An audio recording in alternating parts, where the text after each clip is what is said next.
হাওড়া পুরসভার দুর্নীতির বিরুদ্ধে হাওড়া সদর কংগ্রেসের বিক্ষোভ সমাবেশ বঙ্কিম সেতুর নিচে হাওড়া পুরসভা কোটি কোটি টাকা দুর্নীতির তদন্তর দাবি, প্রশাসকের গ্রেপ্তার এবং অবিলম্বে নির্বাচনী দাবিতে কংগ্রেসের বিক্ষোভ সমাবেশ। মিছিল করে পুরসভার দিকে এগুলে পুলিশ ব্যারিকেড দিয়ে মিছিলটিকে আটকায়। ব্যারিকেড ভেঙে যাওয়ার চেষ্টা কংগ্রেস কর্মীদের, পুলিশের সাথে বচসা।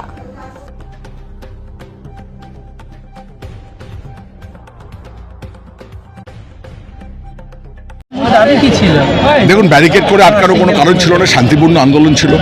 আমরা বলেছিলাম যাতে পুরসভার ওখানে পুরসভায় যে চুরি করে হয়েছে সেগুলো মানুষের সামনে আসুক।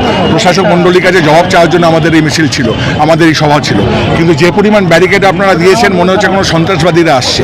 এই হচ্ছে এদের ভয়ের লেভেল, এই হচ্ছে এদের ভয়ের মারাত্মক ম্যাগনিটিউড। তার কারণ কি জানেন? চুরিটা এরা জানেন, চুরিটা এরা করেছেন, সাধারণ মানুষ বুঝতে পেরেছেন, সেই ক্ষোভটাকে এরা ভয় পাচ্ছেন। আমাদের আন্দোলন খুব পরিষ্কার ছিল যে আমরা এই প্রশাসক মণ্ডলীর প্রত্যেকে গ্রেপ্তারি চাই। কেউ পদত্যাগ করে পালিয়ে গেলাম, কেউ আমি এখন ছিলাম না, 2014 ছিলাম, এই সমস্ত বলে এড়িয়ে যাওয়া যাবে না। যারা যারা এই পুরসভার দায়িত্বে ছিল, নির্বাচন না করিয়ে অগণতান্ত্রিকভাবে এই পুরসভার দায়িত্বে যারা ছিল এবং চুরি করেছে, তাদের প্রত্যেকের দায়বর্তায় প্রত্যেককে অ্যারেস্ট করে জিজ্ঞাসাবাদ করতে হবে। যদি না করে জাতীয় কংগ্রেস এই আন্দোলন রাস্তায় নিয়ে যাবে। আগামী দিনে সমস্ত বড় অফিস আমরা ঘেরাও করব। আপনারা দেখবেন, এখন রাস্তায় যেতে যেতে দেখবেন যে কটা ভ্যাটের সমস্ত জঞ্জাল রাস্তার উপরে, তো দিনে কতবার পরিষ্কার হয়? কে করবে? কার দায়িত্ব? কোনো রকম অ্যাকাউন্টেবিলিটি ছাড়া শুধুমাত্র চুরি করার জন্য তৃণমূল তাদের নেতামন্ত্রীদের এখানে বসিয়ে রাখছে। এটাকে চলতে দেওয়া যায় না। নির্বাচন এই কারণে করা হচ্ছে না, কেউ জিজ্ঞেস করছে না।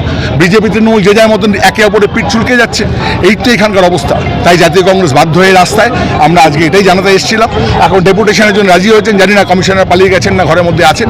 যদি থাকেন ডেপুটেশন জমা পড়বে, নইলে আগামী দিন আমরা আবার আসবো এখানে। আপনার নাম? আমার নাম পার্থ সারথী ভৌমিক।